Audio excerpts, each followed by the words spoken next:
Okay, hello, welcome back. We have a completed series.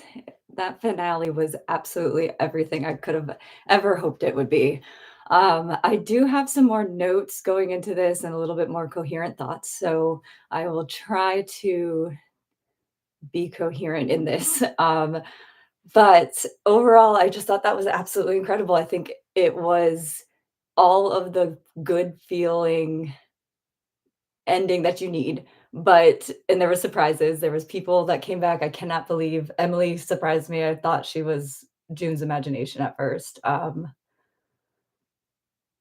and Charlotte. There was a lot to in this episode that leaves you feeling absolutely good about the series and about the way it ends, even though Gilead isn't taken down, like Boston was taken down. So I think the episode starting out like that was really perfect, because you got that high of the battle that we watched in the last episode that we didn't get to really experience the ending of. So you got to see that, and we got great imagery. But I'll go scene by scene. Let's just get into it, and then I'll do an actual proper episode after this, where we really dissect this episode and then this series, because I think that's my favorite thing about this episode is that it really just puts a perfect cap on this series in a way in which I can't wait to go back and really look at it as a whole. Like, honestly, the second the episode ended, like, all I wanted to do is go back and watch the pilot episode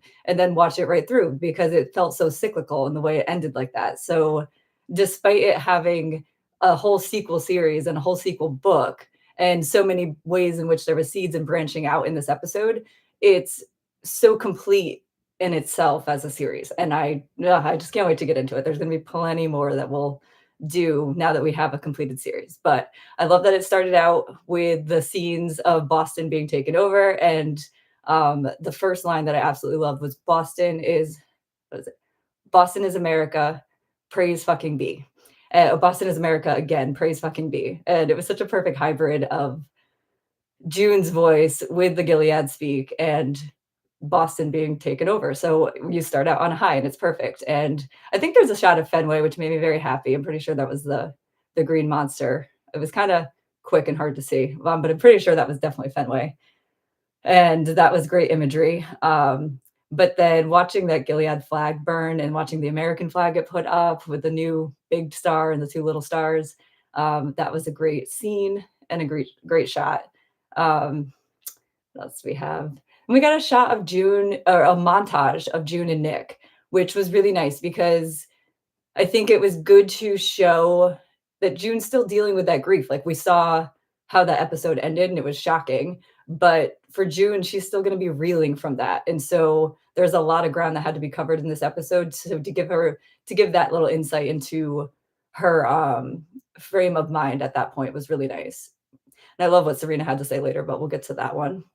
Then she gives that little line to Larry that was really great. Oh, and if you're new here, Lawrence, not Larry. This is probably not much I'm going to have to say about him in this episode, but if I say Larry, I just mean Lawrence. I'm sorry. Um, but she says, God always requires a sacrifice. And I thought that was a great line for him because a great shot, it's very poignant and everything. But it was kind of interesting because he's like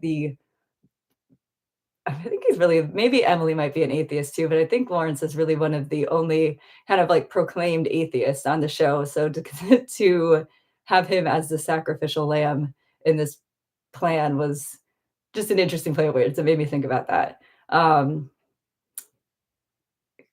then there's the conversation with Luke was talking about the union workers. I like the little shout out to the union workers getting the electric back on.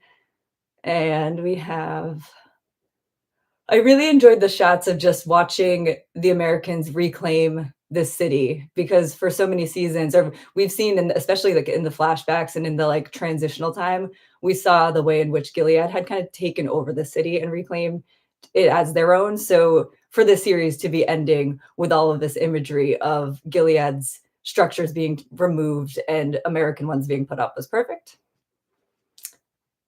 Then we got Hannah going back to DC. So If you know that Hannah's not gonna get out or get reunited with June in this episode, I guess that's the biggest win you can hope for, is that Hannah is going to be a whole lot closer to June starting now, and that gives June a whole lot of hope through this episode. And I also love in that scene, so it's the scene with, Tuello and June, and they're catching up, and she says, and he's telling her about she asked about Janine, and he's telling her that there's in talks with Lydia, so that was really cool to find out that Lydia's working with Mayday and in at least the capacity in which they can have conversations. And Tuello calls her a survivor, which if you read the testaments, you know that that is certainly an accurate statement, and concise way to sum up Lydia's existence in that book, and her story. So I really like those two testament nods of Hannah being back in DC. So I can imagine that's probably where the testaments will take place. And Lydia is operating with Mayday in some way whatsoever. So that's cool. Then what else do we get? Oh, we got Tuello backstory. That was something we were always hoping for throughout these series, throughout the series. And so we found out that he has an ex-wife and a son, and they're in Hawaii, and that is why he fights. And so that's the first person in this episode, and the second is going to be Emily later, that tells June that they are fighting for their children. They're not abandoning their children, for this fight. This is their children are the reason they're fighting. So but yeah, we got Tuello backstory, so that was exciting. But it was interesting because he says, he's taking up this fight so that his son won't have to. And knowing the testaments and where that's going, June's daughter isn't going to be so lucky. She is going to have to take up this fight. And then we got the shot of the stuffed bunny, which triggers a new Hannah flashback where she loses Hannah at that like fair. I think it's probably the same flashback that we've seen of them at that little fair. Oh, maybe not actually. Maybe those were 2 different whatever, it doesn't matter. But there's a stuffed bunny that triggers her thought as she's, like, looking at the memorial wall, and I was just listening to the book today, and I noticed that that's actually a book nod, is that stuffed bunny. We've seen it in the show before, when she's escaping, but in the book, Hannah also had a stuffed bunny. So, she sees the stuffed bunny, we get a new flashback of her losing Hannah, not of it her being stolen or anything like that, like in the book, it's a little bit different, like, the scene where Hannah gets, taken from June in the hospital was kind of changed from the way the book was. The book, it was slightly different. It was a supermarket, and this woman came up and was like, "That's my child." And, that wasn't what happened. That's kind of where I thought this scene was going for a second when, Hannah first stepped away, but it was really that simple. Hannah stepped away and she lost her. And you get June telling Hannah that, mothers always come back. So by the end of this episode and throughout the series that this has been something that June has it's always been her motivation to keep going. So, but her finally continuing to stay in this fight and say goodbye to Holly Nicole has a lot to do with the fact that she's always told Hannah that she's going to come back and she's got to keep coming back. And Hannah's coming to DC. So she's closer than she's been in a while to June. But then you get a scene with Serena, and she has some really nice words to say. First, she says, "Congratulations on your victory," which was nice to hear out of Serena's mouth. And then I really liked what she said about Nick, and she tried to give her some consolation because there is grief there that June is dealing with. And it was nice to have someone that at least knows her relationship as intimately as Serena does know it. And what was the quote? She said, if he ever thought he had a real chance of getting out, he would have chosen you. And that was nice to hear. It was also just a nice conversation to hear of June kind of being at peace with the fact that he made the decisions he made, and this was the lifestyle he led. And it was interesting because I always say that June and Serena are 2 sides of the same coin. And to have them both kind of having these similar situations where these men that they loved were murdered because of the way in which they climbed these ladders in Gilead. And obviously, Fred is not the same as Nick, but in this sense, in their grief, it is very similar. Then what else we got? That was really good. Oh, I love Serena's line of she goes, "I have become death, destroyer of worlds. I have helped Boston fall twice now." So that I just thought that was an excellent line and interesting. Um, and so Serena's off to a refugee camp, a UN refugee camp, and she gives June a final real apology before she leaves. And I don't think you're going to get anything more honest and heartfelt than that from Serena. And I think June recognizes that, and she gives Serena the forgiveness that she has been seeking for a long time, and the forgiveness that June has been trying to find within her so that she can move on. So we get that for the two of them as they can finally start to heal and move on with their lives. And that was a perfect ending for them at that point. I like that one a lot. Then we have go. Oh, Commander Tuello, that was a fun little line, where we finally learn a little bit more about his rank, and he is commander. Laugh out loud. Then we got another shot of the bridge, but it's a different bridge, and I was wondering if that's the same bridge from season 1 where Janine jumps. It looked like it was, and then you get a shot of the new American flag, and you have June, so she had just gotten the word from Tuello that she can kinda go back to her old quarters or whatever he had said, and then she's in front of that ice cream shop, and I was really expecting a nod to Emily at this point, and I was really curious to see, like, what this ice cream shop is gonna be turned into at this point. I think it was like a clothing shop before in Gilead and an ice cream shop when it was America before that. So I was very much expecting there to be a nod to Emily. And when I heard her voice, I thought, oh, June is hearing her voice. Okay, they're really going to like clue us in that this is that spot. And then when she was actually there, that was a really great moment. I just didn't expect it even when I heard her voice. So that made me very happy. And June's reaction was exactly how I felt. She said, oh my fucking God. And Emily says, that's blasphemy. And June calls her a pious little shit. And it was just absolutely perfect. But that is not the end of their scene because their scene continues to be so perfect. We get to an update of Emily and what she was doing back in Gilead. And apparently she was in Bridgeport, and that's a hotspot for rebellion. And June says something about pizza too. And it kind of made me laugh because as somebody, a New England native, I mean, I'll give it to June, a Boston girl, that she might confuse or equate New Haven and Bridgeport. But to me, I'm like, Bridgeport and pizza? It's New Haven. It's not Bridgeport. But regardless, Emily is in Bridgeport. And she was with a friendly commander. I don't know if it was necessarily someone rebellion in the rebellion, like back infiltrated into Gilead. Probably not. Probably a commander that's working to take down Gilead and was housing kind of like a Lawrence of Bridgeport, I imagine. And so they have another conversation in front of the wall, which is perfect and poignant and very cyclical, and we've seen them walking in the wall from the beginning. That's when they had that first real conversation where they exchanged information, so it was cool to see them exchanging updated information at this point. And they see the Guardians hanging on the wall, so the Americans are doing, um, the same thing that Gilead did, and it makes me think of the line in the Testaments in Gilead as elsewhere. So they're hanging up the Guardians, kind of in retaliation. And Emily has a great line about rage. I think I wrote it down, but it was a good one. And then they continue their conversation, and then there's the Mayday graffiti all over the wall.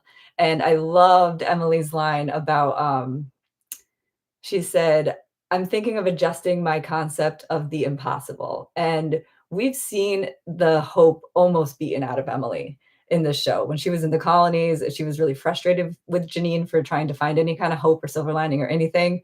So to see this arc with Emily was so perfect. Made me so, so happy to see that she has found hope and has within this resistance. And she's the second person in this episode who tells June that she's not abandoning her family, she's fighting for them. So then,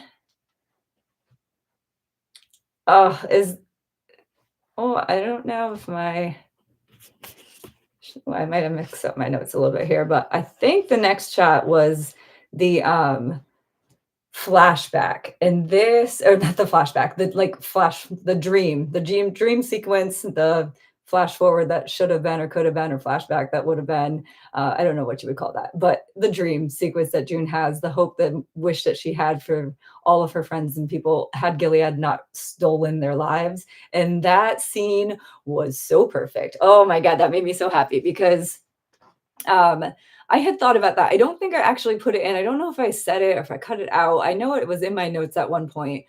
Prior to it was in when I was trying to think about like predictions. And I realized that prior to the execution episode, we were as close to getting Janine's version of like hope and reunion when she was on the bridge. In that bridge episode, right before she jumps, she's talking to June and she's trying to like she has this like kind of fantasy about reuniting with Moira and Alma. I don't think she says Brianna by name, but she has this like dream of them having karaoke and tequila night. And it occurred to me at one point in this season that if Janine survives and gets out, like that could be possible. You have Moira, you have June. It wouldn't quite be the same thing. Trying to think. Oh, because she was upset about her eye being removed when she realized as she talked about this, and then she was like, "Oh, but no one will even want to look at me. They won't." Something about she's basically maimed, and so I love that in this flashback we don't get a real version of this. Instead, we get June's dream version of this, and it's so much more perfect because we got Alma and Brianna reunion, and it sucks that it's just in a dream.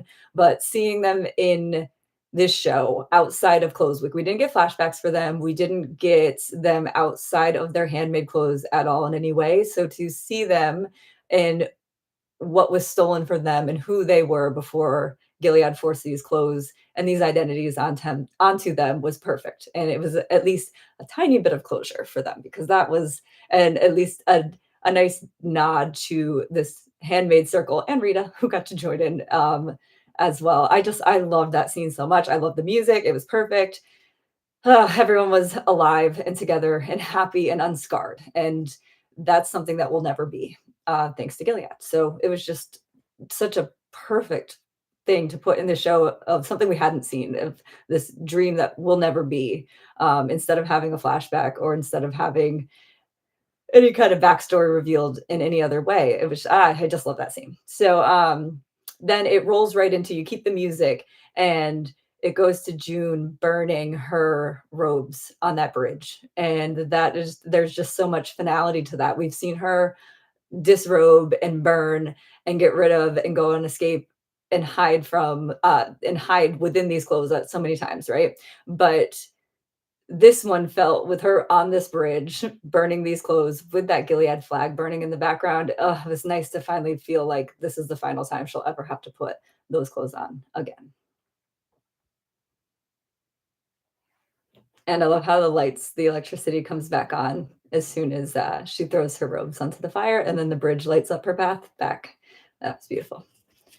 I love that Mayday's headquarters is that Boston Globe too. That I remember saying at one point, like, how could Holly and June be in Boston Globe? Like, that wouldn't even make sense. Like, how are they going to get there? And so this is how they got there. And I really, really enjoyed that. Then there's a tonal shift at this point in the like halfway through the episode. And it started to get a little tense. June gets woken up from her sleep. She's finally trying to get a little bit of rest. And Tuella had told her to stay close by. Um, and I was still reeling from the Emily surprise reunion. So when Tuella or somebody said, yeah, I think it's Tuella tells her, somebody wakes her up, and then Tuella says, we needed a familiar face. And I'm trying to figure out who it was. And I did not think Janine. It's pretty obvious that it's Janine thinking back on it. Like they keep referencing Janine. We need to know what happened to Janine. Tuella is talking about Janine when he says, stay close by. I might have more information on her. But coming off of the Emily reunion, I really was expecting it to be Esther. I was so sure that Esther was going to get rolled across that border. I love that we got information on the new Gilead Mayday border of Rhode Island and what was it like Millville, Massachusetts, as a New England located podcast.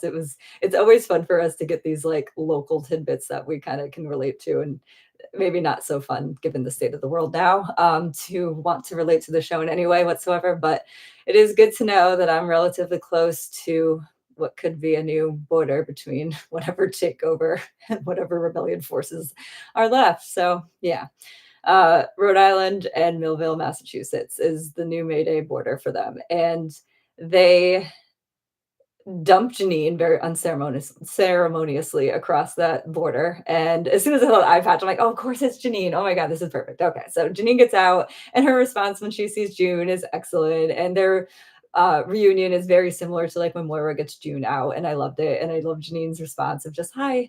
And before you can even so much like recover from that reaction, Lydia and Naomi and Charlotte roll up behind, and we get the final happy ending that everyone was hoping for. And I really had given up on seeing this. Like, I just was very, very sure that this wasn't going to happen. Like, Naomi was going to take Charlotte, and that was the last we were going to see of them. And we're just going to have to hope that she does right by her, which isn't a great hope. But she did do right by her. She was able to give her back and accept that this is not her child, and this child deserves to be with her mother in safety across the border. And that was like the final thing she said to her, something about like you being safe is the most important.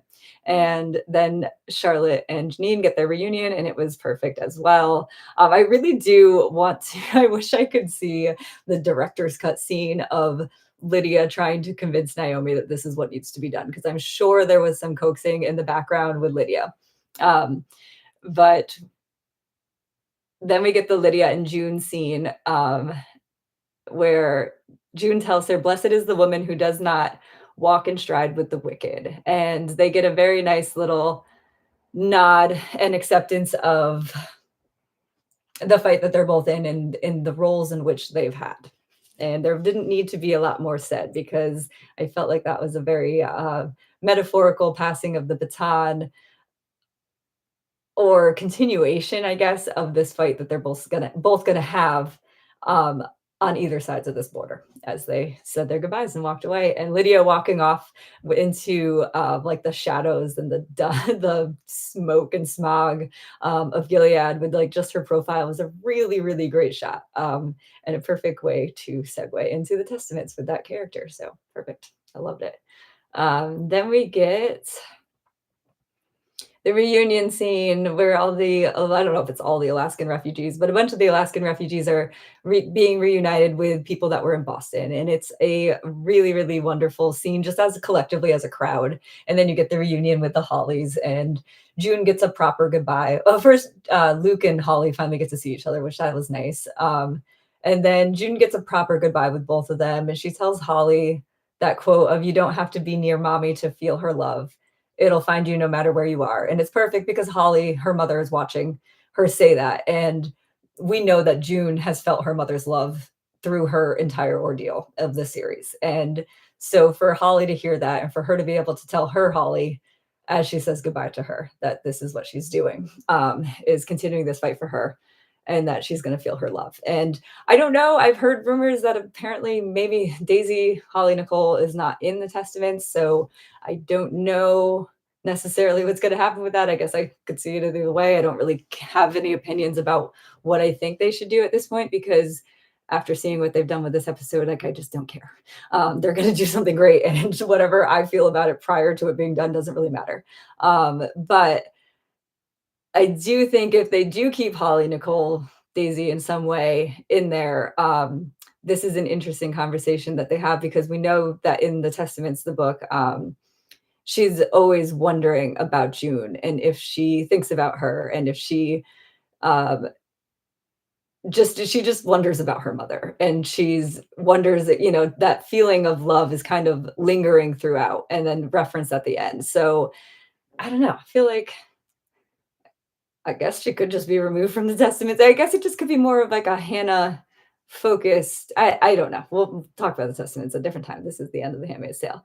But then they're at the Boston Globe when all of these conversations are going down, and it's just so perfect knowing that whole Boston Globe scene of June and her escape, and it was so important to her escape, and Nick was such an important part of that escape, and that's got to be playing on her mind there. I mean, that was a big part of their relationship that we saw in the series, was them getting the quote unquote freedom to have any kind of normalcy, while she's watching Friends and having coffee and going for runs.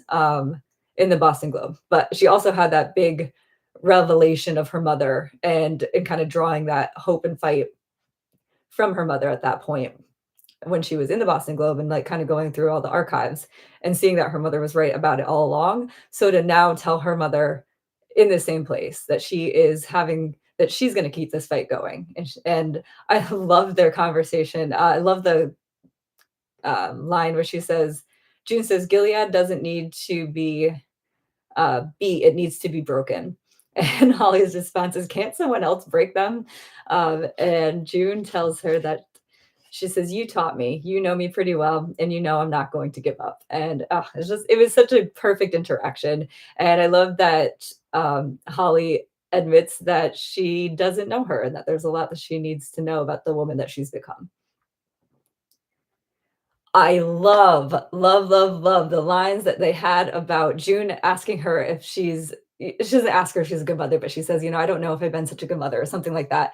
And I needed justice for June as a mother. There was someone in the comments, I will have to go back and give you credit because somebody in the comments had said something about June being she's a wonderful mother. Like, I don't like this criticism about June being a bad mother. And I completely agree. I think it's crazy when people say June's a bad mother. I don't know what world you can say she's a bad mother. So that can be a whole separate video. We can get into that. But I'm really glad that it was explicitly said on this show that June is not a bad mother. And it was said from her mother. And she specifically said her mother is a warrior. And I know that the commenter on my video said the exact same thing. They said, June is not a bad mother. She's a warrior. And there you have it. That's exactly what it is. That was the point of this entire show, and the point of the entire show. But that is the point of June, is that Gilead has turned her into a warrior, and she's going to fight, and she's going to fight for her daughters. That's the point of this episode. Is she's not fighting because she's abandoning her daughters. She's fighting because she needs to protect them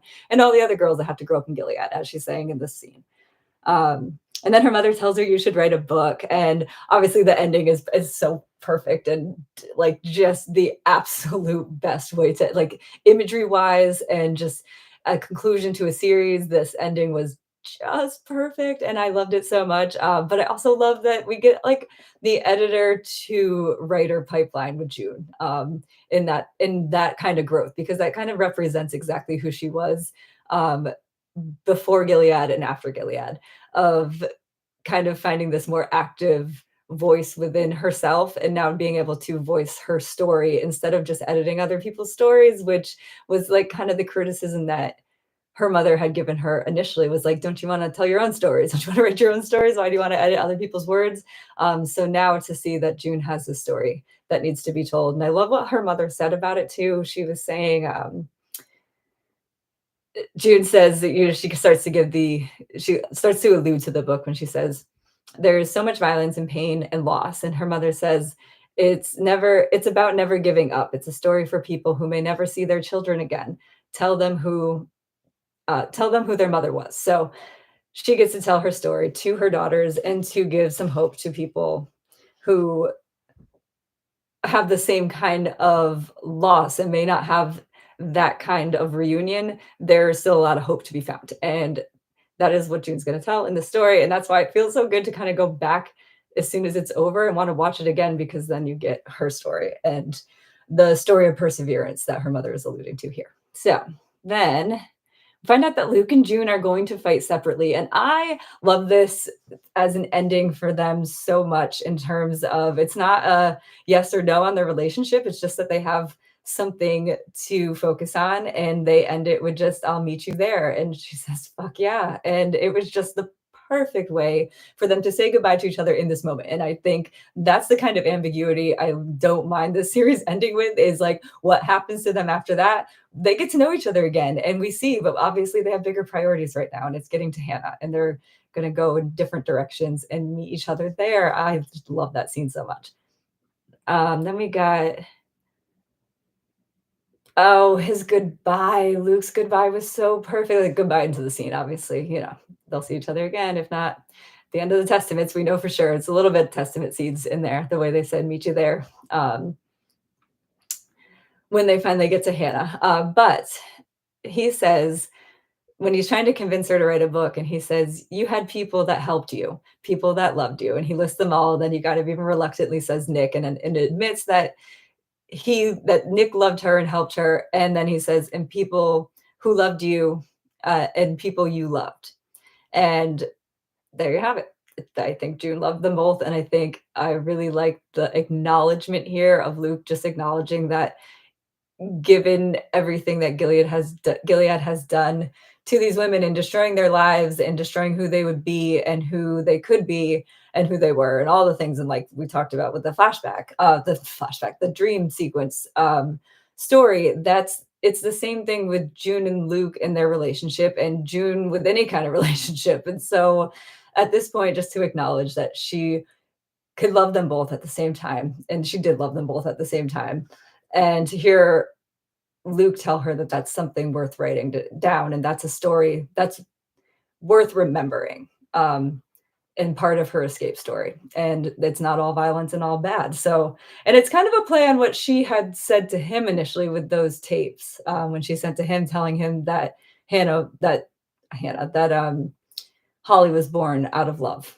and huh, that yeah, so I'd have to go back and watch that scene again because I bet there's a little bit more to it than I'm remembering. Then we got Serena at her refugee camp, and has she gets that kind of snarky and it's a little bit full of disdain line from the woman as she's getting her situated, and she says, uh, "You got a chair, a table, and a bed, all you need, I guess." And so Serena adjusts and she's like getting whatever. I feel like she's not even supposed to be there with babies, which I feel like that was kind of aligned to the fact that she was trying to create that space for women and children, but maybe not. I'll have to go back and think about what she was saying there exactly about the fact that there wasn't babies, maybe just the fact that there's no diapers and Serena's kind of just on her own again here with absolutely nothing. Um, but this time she's talking to Noah and she's saying how like she doesn't needs a change of clothes and she's sorry that she didn't have anything for him. And she realizes that she has that little Red Sox onesie. And I loved her line where she says, she shall provide instead of like, I'm assuming that that's obviously like typically a Bible reference and a God reference of he shall provide. And so for Serena to say she and to be referring to June, I feel like that's as close to blasphemy as we're going to get with Serena. And that was a whole lot of growth for her. So I enjoyed that being one of her last lines on the series, actually. Um, well, at least the last scene in the series. But she finally has that realization that I didn't think she was quite capable of having, where she says, that being Noah's mom is all she needs. She says, "You're all I need. You taught me." Oh, no, that's the other direction. Sorry. Don't know how to read my notes. But she realizes that um, motherhood is all she needs and that she prayed for him and she wanted him and she has him and that is going to be enough for her and she doesn't need any further legacy and she is going to. And I like the reference that Toello says of like Gilead won't take her back and Canada won't take her, the United States won't take her. Basically, she's just nobody and nowhere. And June reminds her you're Noah's mom. So that is a nice conclusion for Serena to finally realize that she doesn't have to have the platform and the persuasion, and she doesn't have to keep taking over these cities. She can be the mother that she always wanted because that's all she wanted in the beginning. And in the end, has what she wants, and that's quite an arc. And we won't go through Serena's arc from start to finish. But I do think it was very fitting. I would have never guessed it going there, but I do think it was very fitting. Then we have the final scenes, and it was so perfect. And it's actually interesting to have Serena's final scene be right before June goes back into that Waterford house, because the second you see that house, you're just instantly brought back into it of exactly how awful all of the ways Serena was, all of the ways Gilead was, and Fred, like, you get so far removed from it in, like, 4 and 5 as she gets to Canada, and by the time she's putting these robes back on in 6, it's with such a different context, and so to see this house in ashes and rubble like that, was just such an incredible, incredible imagery to end the series on, because there's so much imagery in that house. And as soon as June walks back into it, you just are brought right back there. I love that June was in green, not a color you see in Gilead at all. And it's just so unbelievably crazy, kind of like exactly what Emily was saying, of to think of June walking back into this house as a free woman like this. Um, I love the hazard signs and the keep out signs on the gate as she walks past them. I love every shot of her face and every emotion as she's looking up at this house, which is just such an imposing house and had been like every window brought back different memories and different episodes. So there's just so much playing out on her face, and there's no dialogue needed. It was just so well done.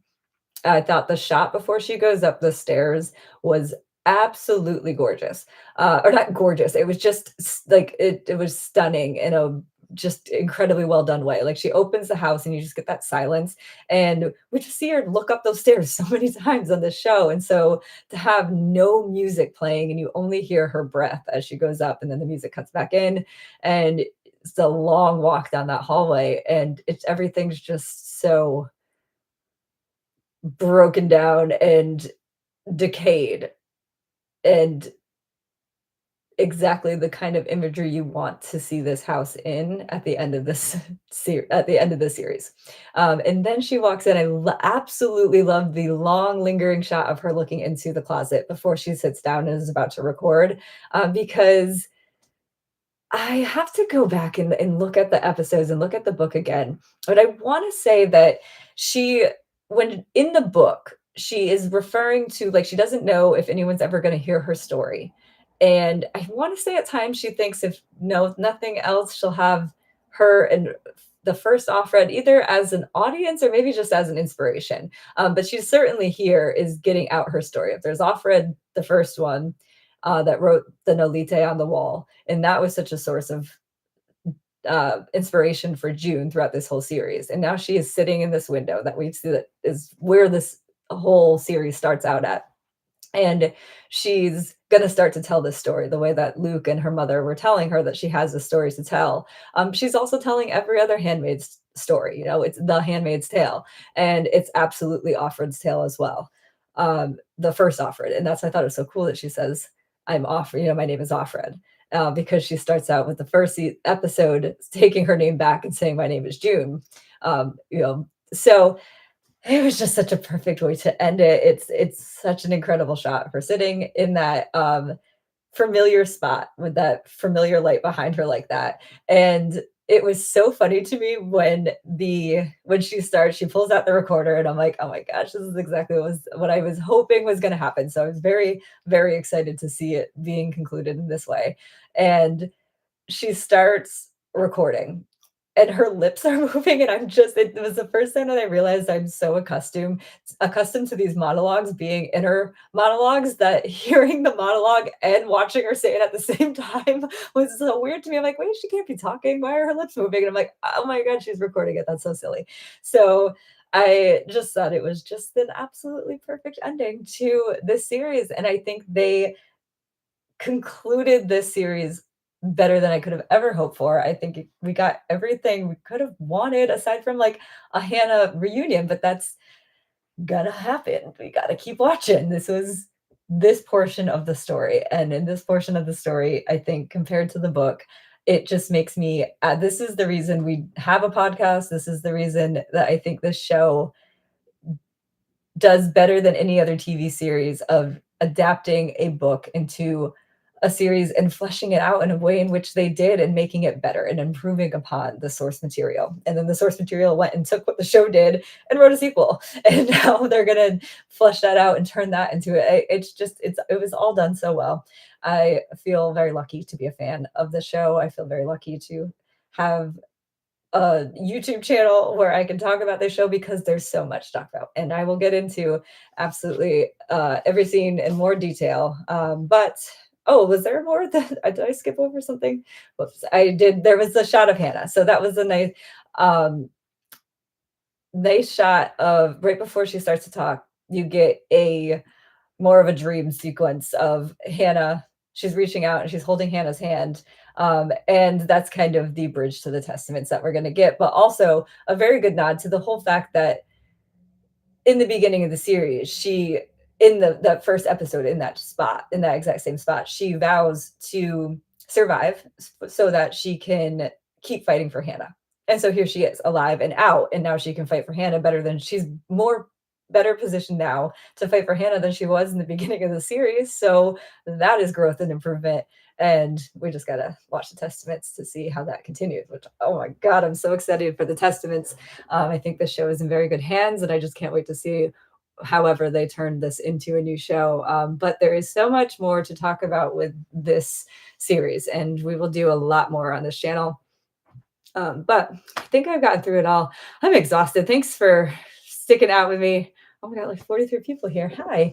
Um, I can't quite see the comments, so I'm gonna get into those in a moment, and I will respond to them, but probably not in this video because I don't want to have a video of me slowly and coherently trying to read all of these comments. But a couple of things. Any final thoughts? Um, you know what? I think that was pretty much it for the show. If not, I'll put it in the in the actual episode. But a little story time if you are new to this podcast, and a little update if you've been here with us from the beginning. I know some people had mentioned hoping that we would get a reunion of Scarlett and Roxy, and I am very much holding the torch for the three of us, but this was a project for the three of us. This is a podcast that the three of us started, and I am just finishing out the season by myself. But there was 5 seasons prior to this of us doing this together, and I wouldn't have the sixth season without them. They were very much here in my thoughts throughout this whole way, just in the way I see the show. I see it kind of through their perspectives as well. But I had some people asking about if we would have a reunion. So let me just clear up a couple things. I still talk to both of them. I think I totally understand why there's a little bit of it seems like I only talk to Scarlett. It's because Scarlett and I work together and we have the same schedule. So like if I'm recording, I think several times she has texted me while I was in the middle of recording episodes, and I'll just kind of acknowledge it because it's fun and it's Scarlett, and she's here with me in spirit. And it's just because she's up at the same time. So she's usually like getting out of work when I'm like off and doing an episode. So I also see her 3 to 4 times a week because we work together. I don't see Roxy at all. And it is not because I don't want to. She is just very, very, very busy, and she has a lot going on. And her and Scarlett both do, which is why it's just me this season. It wasn't ideal. It wasn't what we wanted in a perfect world. We would have absolutely loved to have finished this out the way we started it. But it's kind of funny the way we figured out what we were doing. So there's like 2 years in between season 5 and season 6, right? Give or take. And so we finished season 5, and it's exhausting. This is an exhausting process for us. It kind of disrupts our whole lives in ways that is very unavoidable. You're just stuck to this schedule that 3 episodes come out at once, and we're just trying to figure stuff out. There's always things that go wrong, and technically we just don't always, it's just a lot. It's a lot. It's a learning curve, and we were figuring things out as we went. So if you've been here with us from the beginning, like, God, thank you. This has been such a ride for us, and it breaks my heart that they're not here to see this through with me. But I would not say they're not coming back ever. I don't know what's going on in the future in terms of their schedule, but they wanted to be here. They absolutely did. So the way that we figured this out, it was, I think Scarlett came to me and said, "Hey, they finished filming." And I was like, "Oh," because we know that means the ball starts to roll in a way that gets out of control for us. And then we just have to like jump on board and chase it. And so she said they finished filming. And I kind of remember thinking like, "Oh my God, my life is not ready for this. Like I have so many other things going on, and I'm like maxed out in my time. I don't think I have room for this in my life." And but also was like going to just figure out how. I just didn't know how I was going to, but I just didn't think no was an option. And then it was Scarlett that first said like, "Well, we don't have to do the podcast." And I was like, "Oh, I hadn't considered that." Like, you know what? You're right. Maybe we don't have to do the podcast. I will, I think there was probably about a week for that. I think I was telling everyone in my life, like, season 6 is going to come out, but we're just too busy. We just can't do it. We're too busy. It's too much. It's just too disruptive to our lives. We're not going to do it. And then there was this nagging feeling that I just had to finish this, even if it was not the same capacity, even if it was just in a much easier to like thing to schedule. So I didn't know how we would do it, but I was like, we'll just go live and talk for 20 minutes. Like, we just got to have some kind of reaction to the thing. So we ended up finally sitting down and we went out and had drinks. Maybe I think it was the week that we got the screeners. And once we got the screeners, like, we knew we had to make a decision of what was happening, like how we were doing this exactly. And I had already said, like, I'm in. And then it was just those two figuring out how much they would be able to get in. And this story, the whole point of the story is that it was a scene that felt very, very similar to that dream sequence scene of them in the karaoke bar. The lighting was very similar as we are at this like dive bar, and it was just dark with all these dive bar lights. And we got good and drunk, and we talked about the show, and we figured out what we were going to do. And this is how we figured out it was going to look. So, long story short, it's not that I don't talk to them, and I definitely like, I really wanted to I was gonna just drop in on Roxy at work today because that's the only way I can see her is if I just show up where she works or I show up where she lives. Scarlett and I will do that to her. Sometimes we'll just show up in her backyard and say, hello, we haven't seen you in a while. And here we are. So yeah, there won't ever be a part of my life where I don't talk to them because those are my people. You only saw a small glimpse of our lives and our friendship. They're my absolute favorite people in the entire world. My daughter, she's almost 18, and she looks at our relationship as something that she aspires to. She says it every time she sees us together. She goes, I just want to have friends like that when I'm your age. And I'm like, it means so much to me that my child can see how important these two women are to my life. So they'll be back in some way, some shape or form, somewhere down the road, but I don't know if it's going to be for the Testaments. I don't know if it's going to be for the off season. I don't know. I don't know at all. We are figuring this out as we go. And those are decisions that they'll have to make for themselves. They have a lot of other things going on in their lives that just have to take priorities right now. So you got me. And that is the final thing I'm here to say is thank you. Thank you so much for sticking it out with me through this season. It has been an absolute incredible ride. This whole podcast from start to finish has been, and this final season was a learning curve for me to figure out how to talk in front of a camera by myself.